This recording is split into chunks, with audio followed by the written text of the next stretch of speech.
introduction and bio, and then we'll kind of dig into this.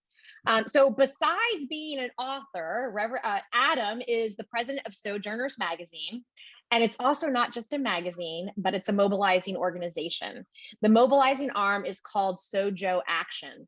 I would love to explore and actually talk more about Sojo Action towards the end, or maybe we can even infuse it, because I get the magazine, I get Sojourners, but I don't think I really spent a lot of time on Sojo Action. And so I think that's really gonna kind of infuse into our conversation. If you're not getting Sojourners, I encourage it. So please, it's such a great resource. Adam previously led the Faith Initiative at the World Bank Group and served as the vice president in charge of advocacy at World Vision US and the senior political director at Sojourners. He served as the executive director of Global Justice, an organization that educates and mobilizes students around global human rights and economic justice. He was selected for the 2009-2010 class of White House Fellows and served in the White House Official of Cabinet Affairs and Public Engagement. Adam is the graduate of Emory University, the Harvard University Kennedy School of Government, and the Samuel DeWitt Proctor School of Theology. Adam also serves on the Independent Sector Board, the Global Advisory Board of Tearfund UK, and is a member of the inaugural class of the Aspen Institute Civil Society Fellowship. Adam is ordained in the American Baptist Church and the Progressive National Baptist Convention and serves in ministry at the Alfred Street Baptist Church in Alexandria, Virginia. So welcome to this group. Most of us are Methodists. I love Methodists too. I really mean that. And we do have Reverend Chelsea and Reverend Claire who are on here. They are two deacons in the United Methodist Church in the CalPAC conference. And I actually am at seminary at Duke Divinity right now on the deacon track as well. So you got a handful of us. All right. I was going to say, after that bio, Adam, I feel lazy. I know. I haven't done anything.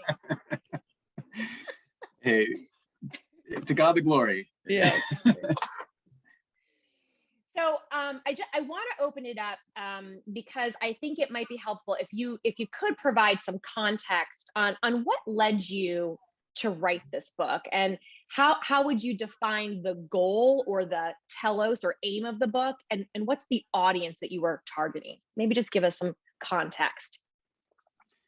Yeah, well, first, it's a privilege, joy to be with you all virtually. I always yearn to be in person again, but hopefully we are going to get to that place. And just, this may or may not be heavy on your hearts right now, but one of the chapters in the book is called Prioritizing Nonviolence. And so certainly my prayers continue to go out to the people of Ukraine and praying for peace in the midst of that horrific conflict and now invasion. So I chose this background for a reason. It's one of my favorite images from the civil rights struggle. And I tell a little bit of this story in the book. So again, forgive me if I end up repeating some things you've recently read, but I'm anxious to get into a further dialogue with you about the book and its themes. But to understand why I wrote it, I really have to kind of tell my own origin story. So I have two sons. They're now 9 and 11. We're a huge Marvel universe family. We actually have a dog who is named Marvel, who might come in at any point. And so to really understand my reasons for writing the book, it is kind of traced back to my parents. So my father is white, my mother's Black. They made the controversial decision to marry each other in 1968, just a year after interracial marriage was legalized across the country through the Loving versus the state of Virginia Supreme Court case. And they instilled in me this deep and abiding belief that all of us are made in the image of God, and that my diversity, in a larger sense, our nation's diversity, is a strength. It's like literally our superpower, not a liability. And that my generation, and I'm not going to presume anyone else's age on this virtual screen, but at least Generation X inherited the unfinished business of the civil rights struggle. And so I really, really internalized that when I was growing up. I never quite could imagine that part of that ongoing unfinished business would be to continue to protect the right to vote. And I'll say more about that in a second. But I was really clear that part of my sense of calling was to try to push forward so much of that work around fighting poverty and advancing economic justice that Dr. King was fighting for before his assassination. Obviously, organizing the Poor People's Campaign that took over Washington, D.C. and the mall for a number of weeks. it was also about extending a kind of global understanding of human rights and of combating militarism, materialism, and racism, which he described as the three triplets. And so, I really kind of believed in the power of the civil rights struggle as the example, or one of the shining examples of what it looks like to put faith into action for justice and for peace. So, fast forward a number of years, and I won't go through kind of all of what you just heard in terms of my bio, but when 2016 happened, I was working at the World Bank, leading an initiative that was an ambitious one. I was kind of charged to build dialogue and foster partnerships between the World Bank and pretty much every religion in the world, across every region of the world, across all the different sectors the World Bank works on. It was literally kind of a mission impossible, but really meaningful work. And I was involved still in Sojourners because I was on the board at that time, and was kind of watching carefully the 2016 election. And the morning of the election, I tell the story in the book. By then, my older son, who was 5 years old at the time, Joshua, came into my wife and I's room at 3 a.m. And if you could just kind of transport yourself back, I know that might not be a pleasant experience, but transport you back to that moment.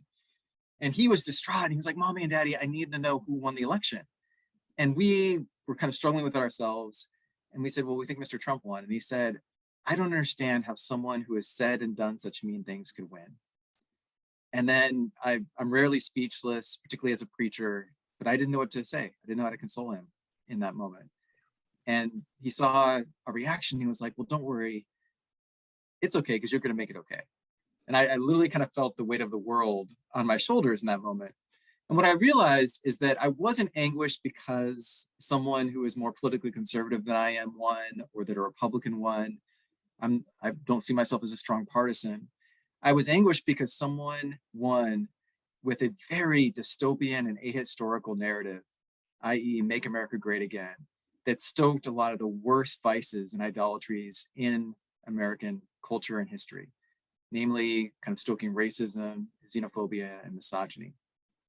And I felt as though, now this has been kind of overused in some ways, but really the kind of the soul of our nation was at stake. And in some ways our democracy is at stake. And I didn't know to the degree to which our democracy was at stake then, but we're kind of seeing that even more now. And so I wrote the book in part because I really believe in the power of what's called public narrative, that narratives shape our understanding of ourselves, our understanding of what's possible. They shape our worldview, and that you can only replace, or in a different sense, defeat a negative narrative with a more unifying, positive, and transformational one. And kind of tying into my studies of the civil rights struggle, I have always been inspired by the narrative that animated that struggle, which is the narrative of the beloved community, the moral vision of the beloved community. And one of the reasons why I think our country has become so severely divided and polarized, I call it toxic polarization, is that we don't have a shared baseline of memory and understanding of our nation's history and how injustice from the past continues to show up in the present. And we don't have a shared moral vision about where we're going. And look, I'm not naive. I'm not arguing that every single American is going to necessarily unite around the exact same moral vision, but that we don't actually need that to happen. I think there's a critical mass of us, the majority of Americans, that would resonate with this beloved community vision because it is anchored in our shared civic values and our shared religious values. And so what I try to do in this book is to recast, reimagine what that beloved community vision could look like for us today, building, of course, on the inspiration of Dr. Martin Luther King Jr., but also leaders like Ella Baker and Fannie Lou Hamer and so many others, Congressman John Lewis.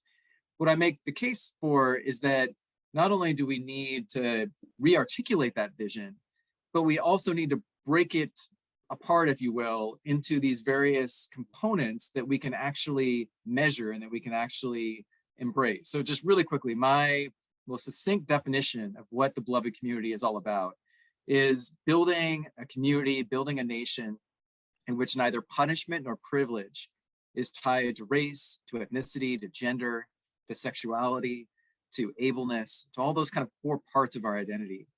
And it's about, in a kind of more positive sense, creating a nation, a society where everyone is seen, everyone is respected, everyone is enabled to thrive and realize their full God-given potential. And it's where we see our diversity as a real strength and not as a weakness. And so, for me, like, what's so powerful about the beloved community is it combines these two words, community, which is something that we all yearn for. It's kind of innate within us to yearn for community, and the word beloved, that we are all beloved by God, that we are made in the very image and likeness of God. And one of the what I call the Beatitudes of the beloved community literally is the Imago Dei commitment to equality. And so, as I kind of wrote the book, what I realized is that there's already all of these amazing, inspiring people that I am fortunate enough to be in relationship with that are doing the work of the beloved community. And I only have a snapshot of what's happening, but I wanted to make it real. I wanted to show that there is incredible work happening that doesn't capture the headlines. A lot of people don't know about, but I try to feature a lot of these people. And actually some of them come from this fellowship program that I'm a part of called the Aspen Institute Civil Society Fellowship. Amazing group of people that I've been able to get to know and now admire. And I get to tell some of their stories, particularly in the third part of the book. And for me, there is this kind of beloved community revolution that is already bubbling up. It's not yet at that tipping point, using that common phrase, but I believe that we can get there. And I believe it could be the most powerful antidote to so many of the negative things that we see in our politics and our culture and in the church. And it could be that powerful vision that could help transform our politics, the church, and our culture. So let me stop there. I'd love to hear more of your questions. So. And if anybody has a question, feel free to put it in the chat or interrupt me, of course. So this is, this is a near and dear topic to me, and I'll hopefully be able to give you examples as the conversation goes on. But I think one of my questions is, when you're thinking about who is going to read this book, who are you thinking is going to read? Is it us who's on, maybe we're starting to do the work. I'm going to give us a little bit of credit, like we're starting, or we're not even there, but we know we're going to try. Tell me who's not going to read it, and what challenges does that create? And then I'm digressing a little bit, but I think where I'm going. No, it's a great question. It's a really good question. So that honestly was the hardest kind of needle to thread as I wrote this book, because I felt like I had to do some real truth telling about our nation's history, the good, the bad, and the ugly. Again, I quote Maya Angelou, you can't know where you're going unless you know where you've been. And we have this battle over truth and history right now, showing up in, school board fights around whether we're really going to teach the fullness of our history. And, this kind of boogeyman of critical race theory, which is not being taught, but is being used as a way to then shut down real teaching about the history of slavery and Jim Crow and other things. So I knew that I had to do truth telling, but I also didn't want to write this book in a way that was, I didn't want the tone of it to be one of blame and inciting guilt. Because ultimately, I believe this beloved community vision is one that really can appeal to and resonate with a lot of people that may have different worldviews than I do, or be more ideologically conservative than I am. And so my hope was that, this book could reach, the kind of core Sojourners audience, which is like deeply committed to justice, inspired by the faith. They vary politically, but I would say kind of center left is where, center to, maybe even far left is kind of our constituency. But I also wanted to reach some of the folks that are independents, that are moderates, that are just really fed up with the current state of our politics, and even some conservatives. Maybe not, I don't think, I never expected to reach like the die-in-the-wool Trumpers or the religious right per se.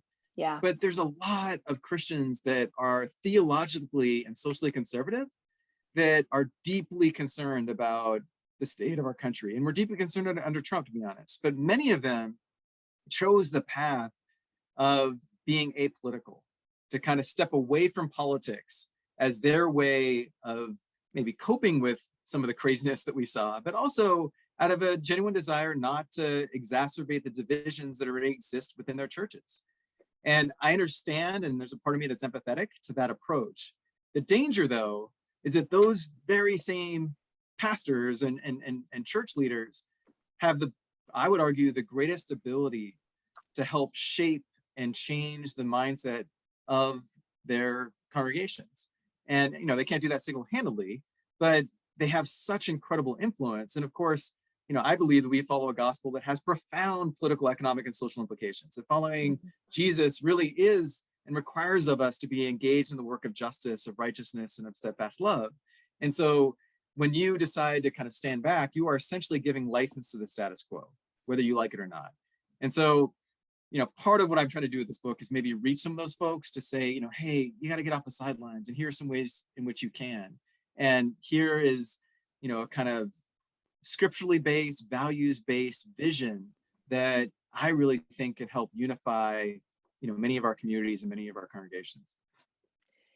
And that resonates with me, because I can definitely see it for individuals who are on the sidelines, and that I'll include myself. I'm trying to engage, but I know there's always more that I could be doing, and so that resonates with me. And I will be honest, we are in Southern California, and you would think like, oh, this is California, it's so liberal, it's so progressive. And yet we have a very strong, aggressive, fundamentalist, conservative voice here, and certainly in the Christian realm. And so our school boards right now are facing all of that. And so it's real, and it's even happening right here in Southern California, where a lot of people are like, what? No, not here. No, it's alive and well.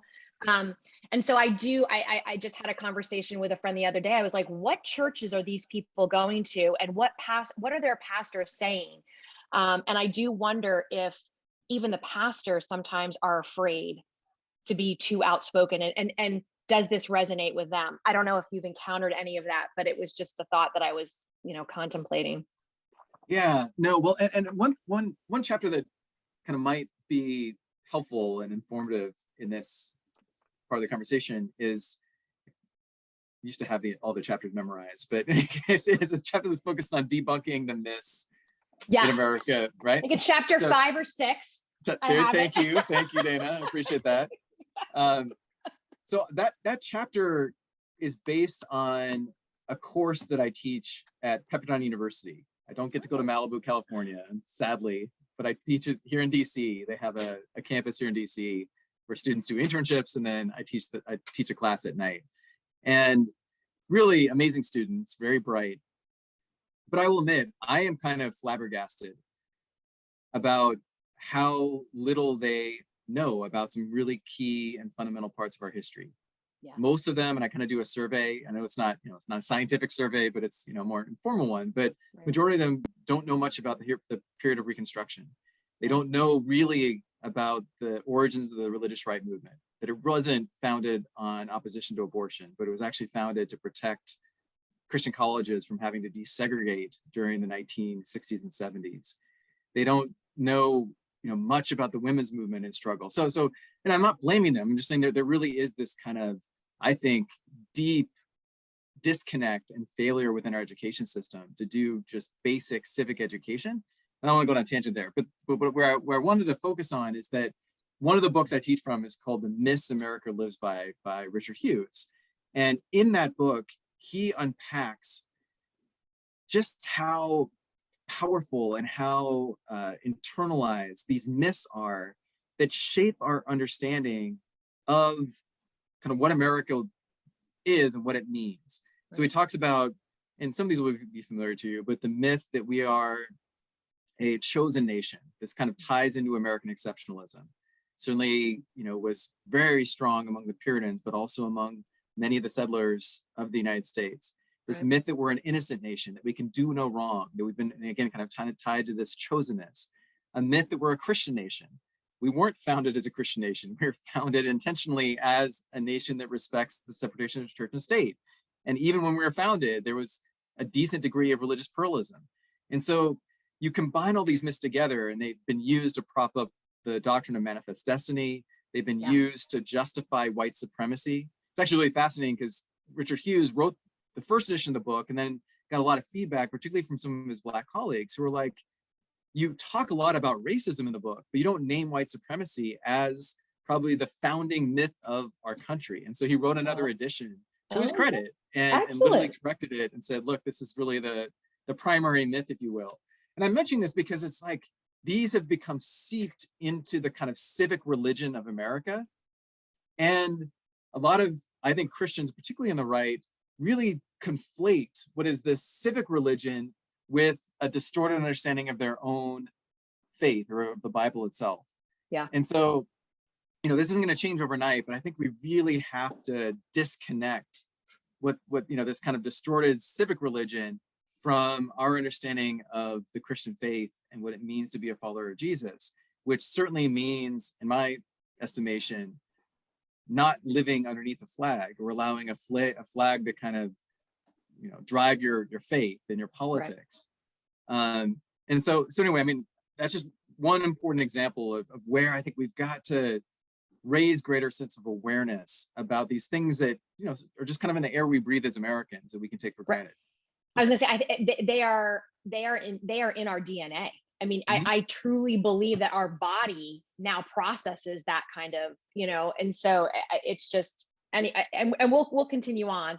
I wanted to say, and so you state, sadly, in recent years, the church's moral authority has been compromised by a series of scandals and challenges.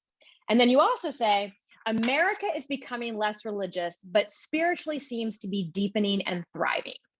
So how do you see these facts as a challenge and a strengthening to the vision of becoming a more perfect union? Like how are they not so great? And then how can we actually use them as an opportunity?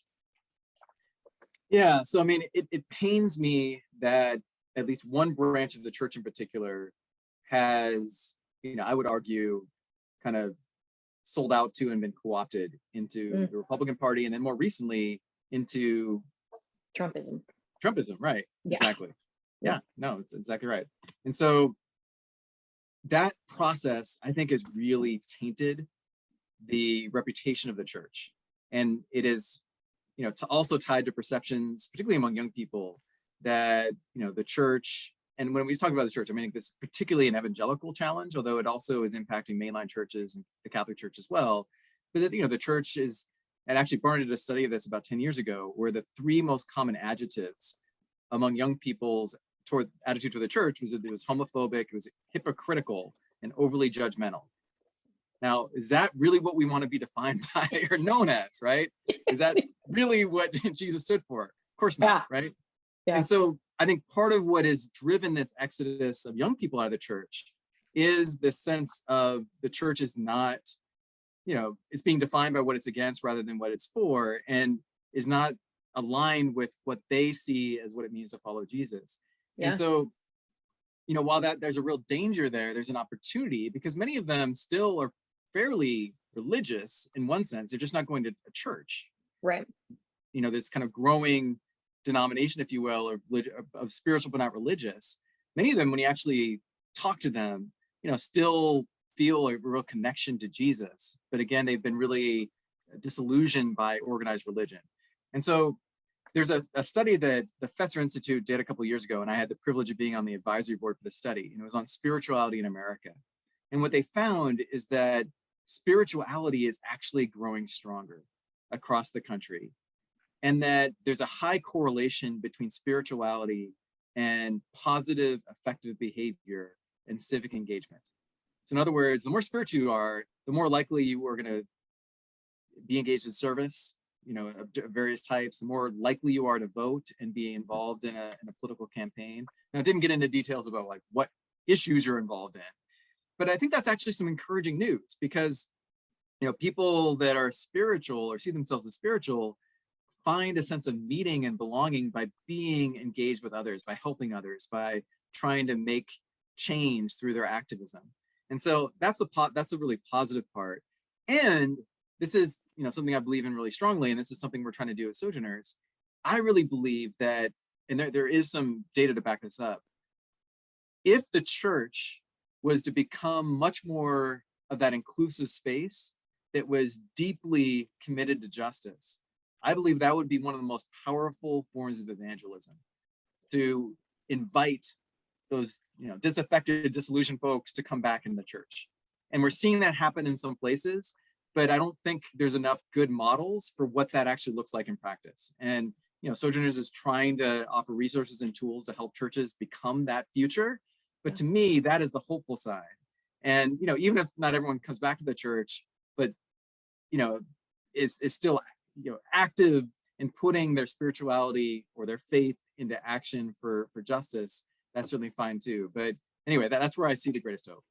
So I'm taking evangelism this semester, and we had to read Faith Rooted Organizing by Alexia Salvatierra and Peter Hetzel, and so I just wrote a paper on it, and and that's how we're thinking of evangelism, because in the church, evangelism, I mean, I'm going to be honest with you, right? So evangelism is not a word I like to use. It's not a word that I don't feel growing up United Methodist, we've always kind of shied away from, but yet here, thinking about it as putting our faith in action, it just really changes the entire frame. And so I went on to Sojo Action, and right there is Faith Rooted Organizing. There's a whole toolkit. And one of the things I wrote in the paper is I said, I'd love it if there was a how-to guide, and here it is. So thank you for that. Absolutely. Well, and you hopefully be you'll love to hear that Reverend Alexia is literally the co-chair of our board. So she is a beloved part of Sojourners. And I do, that is so great. It was just a very, and so here I am, wakening up to that work. So it's, anyway, thank you. So any questions on that? Does anybody have any questions? Chelsea? I was just thinking, Dana and I talk a lot about how we so appreciate having one another as friends, because we get to talk about our faith together in community. And I hear what you're saying, that young people perhaps could come back to the church if, we have a drastic change of like justice first and inclusion first and all these things. Do you think that that's the way forward? Or do you think that there's something emerging that isn't church? Like there's something kind of new maybe happening? I'm just wondering what you're seeing as you kind of probably have like a more national global lens on that. Yeah. I mean, to me, it's a both end approach, where I think some will come back to church as the church changes and is more inclusive, welcoming, etc. And others are kind of doing church in very new ways. And so, for example, I've really experienced a deep sense of faith and spirituality within many of the Black Lives Matter protests and community, where, again, it's not expressed as we might kind of see church, of course, but there's this deep sense of connection and solidarity and belonging. And, in some cases, an explicit reference to really trying to tap into the power of the Holy Spirit, and, a sense of faith being core to what they're doing. And so, I think it's positive that people are experiencing faith and spirituality in new ways. And I think the more the church can not just understand it, but be able to learn from it, and maybe even kind of model some of that, would be a positive thing. Yeah, and it correct me if I'm wrong. I think I was read or heard somewhere that the Black Lives Matter movement is the largest movement in, I think since the civil rights and MLK, and it wasn't, it was based on the murder of Trayvon Martin, but it wasn't really founded in the Christian religious faith tradition. And so that's kind of a movement that a lot of other actions were founded more in a faith-based tradition, and this was not. No, that's right. That's right. I mean, certainly many of the founders, are people of faith, but also are people that were kind of marginalized by their churches, including many of the founders were lesbian or trans. And so I think one of the things that's so inspiring about the Belong movement is that there's this deep commitment to radical inclusiveness, and just a real clear commitment not to negotiate around who is included or who's not, or who can exercise leadership. I mean, and I talk about this a little bit in my book, but I think there are some things that we need to put in the past that were quite prevalent in the civil rights movement, particularly the degree of sexism and homophobia that was prevalent in the movement at that time. And that yes, in one sense was a product of their time, but also, you know, we need to change. Like, it's a positive thing that Black Lives Matter movement is more leaderful, in my opinion, and is really inclusive, and in some ways centers the voices of those who have been most marginalized traditionally. So yeah, I think there's a lot that we can learn from these new efforts, these new models, these wineskins. Like, you know, let's talk Jesus. Like, let's not, you know, keep putting wine into old wineskins. It's going to spoil. We need some new wineskins. That's a great way to, again, it takes the positive, it takes the goodness, it takes the optimism, and so, that's great. Okay. Any other questions? So I want to talk a little bit about individual and collective.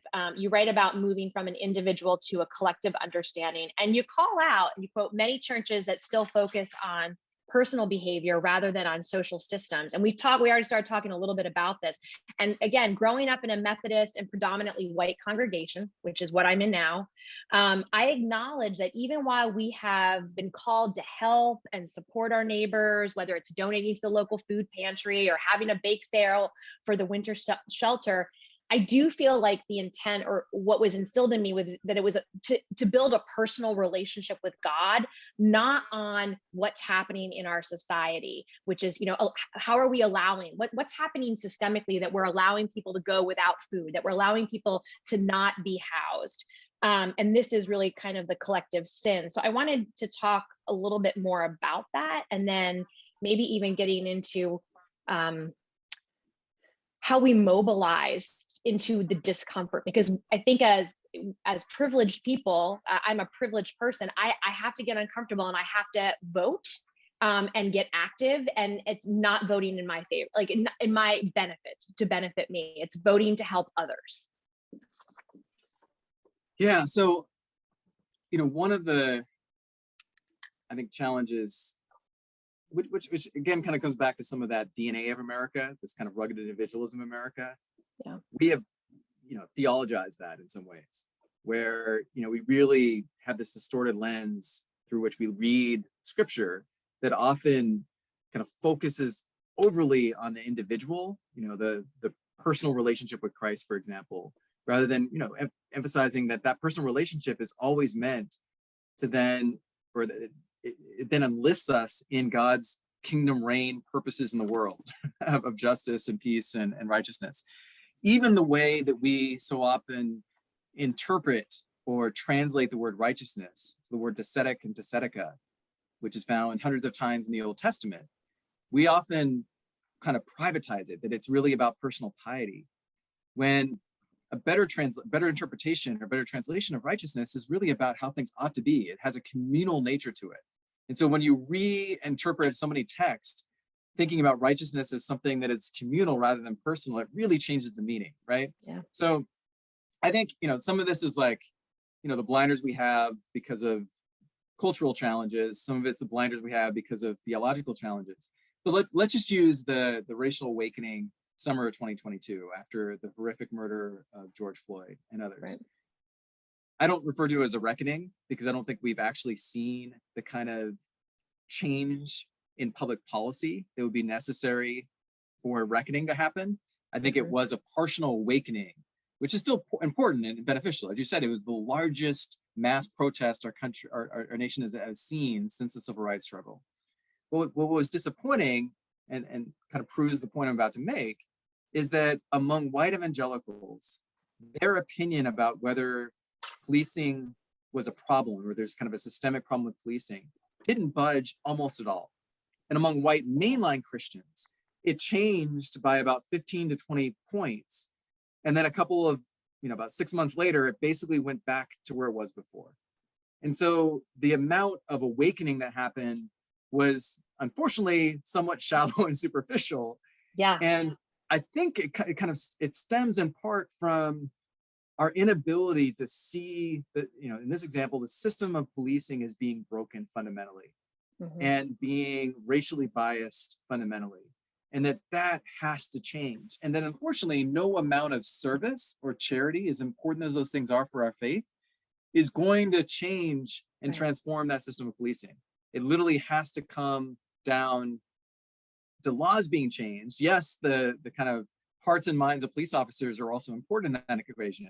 But if they continue to be beholden to the interest of police unions, and if there continues to be impunity for those bad actors that do end up, killing people unnecessarily or illegally, et cetera, then the system really isn't going to change. I'll just use one more example. So I've done a lot of training with churches around what I describe as prophetic advocacy. And, at the beginning of the training, I will ask them, how many of you are involved in a social justice ministry or have a social justice ministry? And, inevitably, majority of hands will go up. And I'll be like, well, tell me about that ministry. And they'll talk about the soup kitchen in their church. And they'll talk about the homeless ministry in their church and the mentoring they're doing with young people. And I always say, like, those are beautiful, beautiful expressions of following Christ and of being committed to compassion and mercy. But they are not social justice ministries in the way that I understand them. Because at the root of the commitment to justice is a commitment to both identify and to redress root causes of injustice, which often are tied to some form of exploitation, some form of domination, some form of exclusion from community, and even some form of violence. And so if you don't figure out and address some of those root causes, you're not doing the kind of deeper biblical work of justice. And it's not to pit that against service. We need the service, we need the compassion. Right. Of course, we need to meet immediate needs, right? But we've got to build up the skill set to be able to address those root causes and to better see the systemic issues that are so often at play.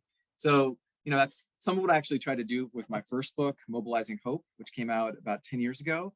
And, there's other great books out there, like the one you just named, Dana, on faith-rooted organizing by Reverend Alexia. And so anyway, I think this is a moment where we've got to go deeper in both our analysis and our ability to see systems, and in our skill set to be able to help change them and transform them. And I think my follow-up question, and maybe this lets us transition, is how do we do that? And I say that authentically. I say that authentically as a white woman in a predominantly white community. This is the work that you're 100% right. And so, I just found the faith-rooted organizing toolkit. And so I'm like, okay, I've got to start pouring through this, but how what other, how do we start to engage in this? Because it has to get deeper, and it's challenging. Yeah. So we've got a program that we just rebooted called the Faith-Rooted Advocates Program, or FRAN, which is our effort to try to connect folks like yourselves with Sojourners so that we can be in relationship and in community with each other to then equip and to mobilize you to be able to use your voice to affect national change in particular. We're not really set up to do deep local work. Right. Other organizations are, and there's wonderful ones out there like Faith in Action and others. But I think our strength is being able to equip and inform and mobilize in order to impact federal policy. And so I'll give you an example. I wish that we were a heck of a lot stronger than we were in West Virginia and in Arizona.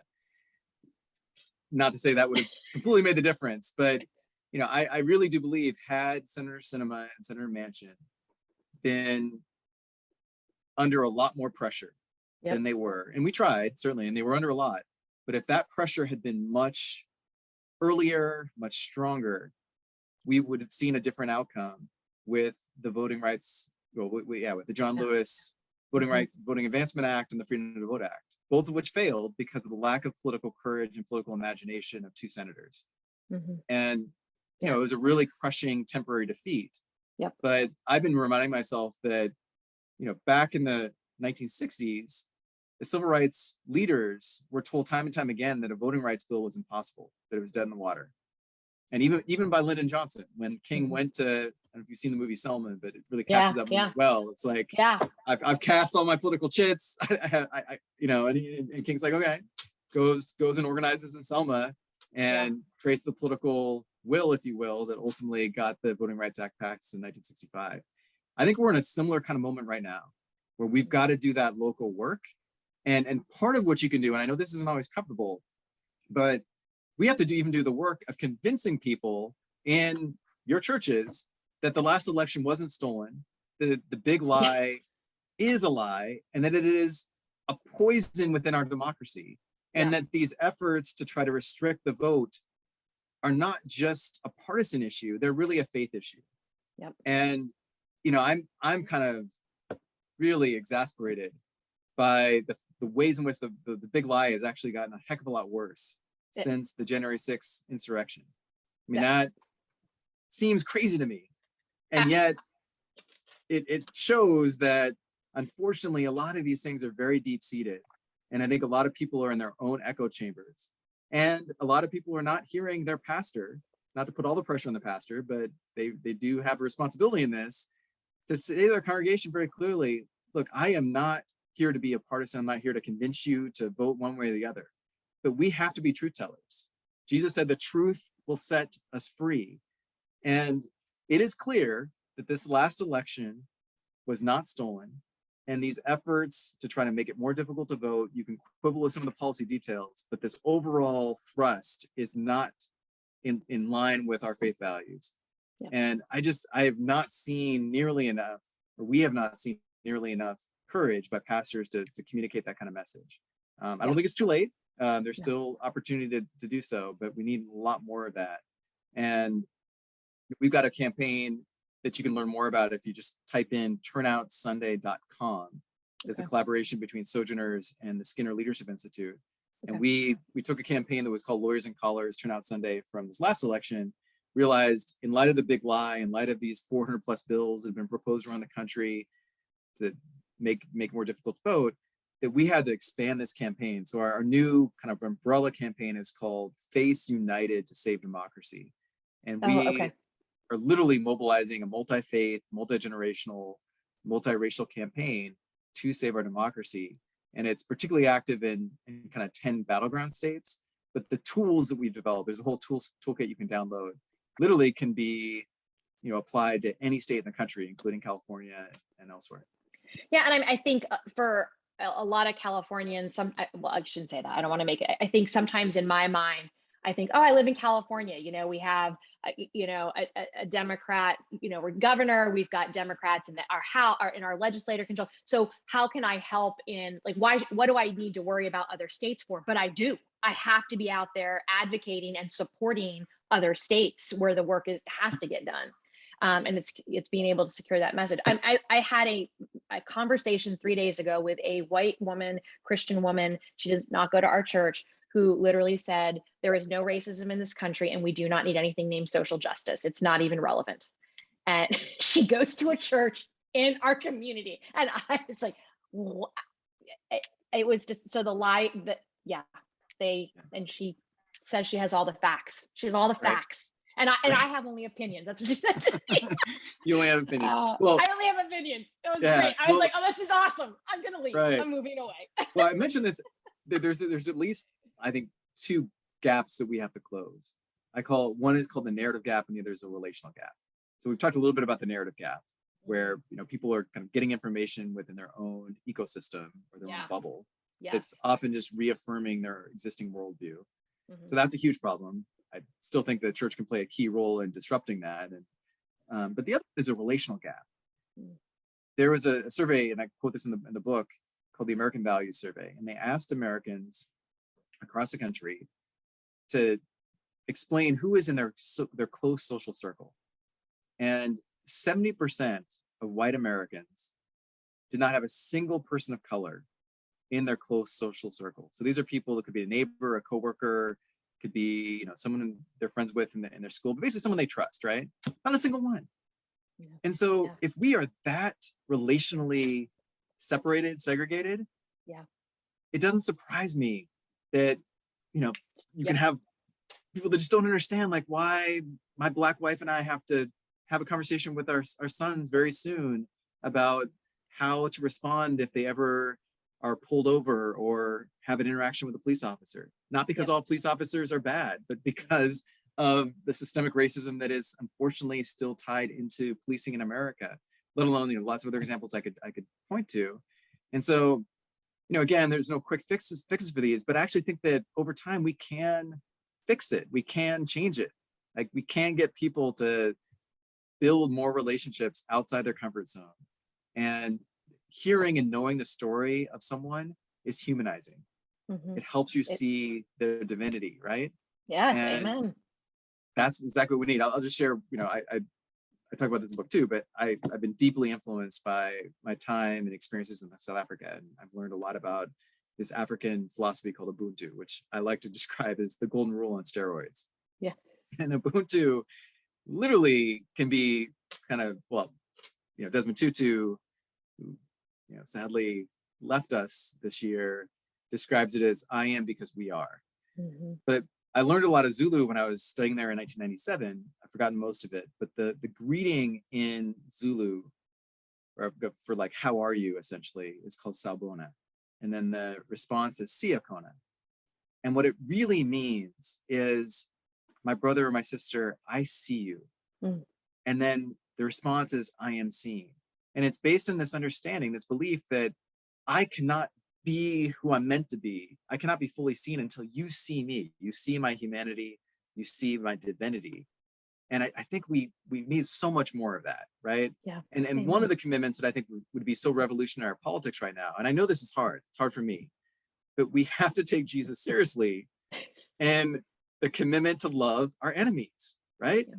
Like, there is so much vitriol and distrust in our politics. I mean, literally, polling is showing that the majority of Republicans and the majority of Democrats not only dislike people in the other party, but they hate them. They have contempt for them. And instead of wanting to convince them or persuade them about, whatever issue, they literally just want to defeat them. So we're in this like dangerous situation where it's like, if that is the playing field, no wonder why we have a party in particular right now, and Democrats also can be guilty of this too, but I think let's not create a false equivalency. I think the Republicans are more guilty right now of this like us versus them, zero sum, winner take all style of politics. Yeah. That I think is gonna, literally lead us to chaos and collapse over time. So anyway, I'm not trying to scare everyone, but I'm just trying to emphasize that, like, I think we have some of the most powerful anecdotes in our possession, with a commitment to love our enemies, with a commitment to love our neighbors, with a commitment to Imago Dei, the very Beatitudes that I try to describe in the book, that we just need to use more. We need to apply it more. We need to live it out more courageously. Yeah. And we're coming up to a time boundary, and I just have a couple of like concluding questions, but one of the ones that we're not even going to get into is you mentioned an article from The Atlantic by Jeffrey Goldblum about Civil War. And there literally was a week ago in the front page of the Union Tribune, which is our local paper, a scholar from UCSD who has studied civil wars her entire career, a professor, and she writes about how close is the United States. And there is like a polity scale, and we were at like a 5, which is not good. We've bumped up to an 8, but I don't know where we are right now. And she talks about, how to get to a place where there's not civil war. And I don't know. So I think that your thoughts are spot on, sadly, but anyway. Okay. Before we sign off, note. I don't want to leave yet. We're not going to leave just yet, because I do want to end on a positive note. I first want to ask, does anybody have any final questions? I just want to give you space to do that. Thank you, Claire, for posting that in the UT. It's a good read. So that we can add on a positive note, just give us a couple of key takeaways from this book. We'll just end with the last one, key takeaways that you'd love us to walk away with. I know for me, I've got a lot of work to do. And so, but what are just some key things you want us to walk away with? One is that building the beloved community is not just about struggle. Yes, there's struggle tied into it, but it's also about joy. It's about the experience of being in community with others, particularly with people that are different than you. And I know that can be hard, but it also can be so amazing. And I think is what the kingdom of God is going to look like. I mean, if some people don't want to interact with others now, they're going to be pretty unhappy in heaven when they see people of all backgrounds worshiping God and glorifying the Lord. So I really think that, the journey is almost as important as the destination. And so it is this journey that we're on of trying to co-create together the beloved community, and it can be a beautiful journey. It can be a joyous one. So I want to emphasize that. The second one is that I wrote a letter to my sons at the very end of the book. I actually wrote it on my favorite rock in this place called Bellingham, Washington, which was where I was born. And I wrote it the summer before the election actually happened of 2020. So I didn't know what the election outcome would be. But I basically wrote this letter to my sons to say, like, one, our faith has everything you need in order to withstand whatever happens, and that your generation is going to get this right. And I'm not saying that to put all this burden on them, but I really believe we still need to create the right path, and there's a lot of things that we need to do now that are going to protect our democracy, let alone kind of combat so much of that polarization that we see in our midst. But I really feel like this next generation is already seeing things differently, and really has the chance to kind of get America on the right track and ultimately make liberty and justice for all real for everyone. And so the last thing I'll just say is that, I've got to constantly remind myself, I'm a big gospel music fan. There's one of my favorite songs is by Yolanda Adams, and the refrain is, "This battle is not yours, it's the Lord's." Amen. And there's a real risk in all of this that you burn out, right? Yeah. And I have to remind myself that, like, ultimately we are God's hands and feet. We are God's instruments. This battle is God's. God, works in and through us, and we need each other in the midst of it. And ultimately, our wholeness, our flourishing is tied into the flourishing and wholeness of others, kind of tied into Isaiah 58. And so I've certainly been able to experience that in my career of being involved in activism. You don't have to make it your full-time job like I have, but I do think it's part and parcel to Christian discipleship. Amen. That's a preacher ending right there. Well, we just want to thank you so much for taking this time. There's so much more that we could certainly dig into, and we just appreciate the work you're doing. It is a model for us. So we thank you.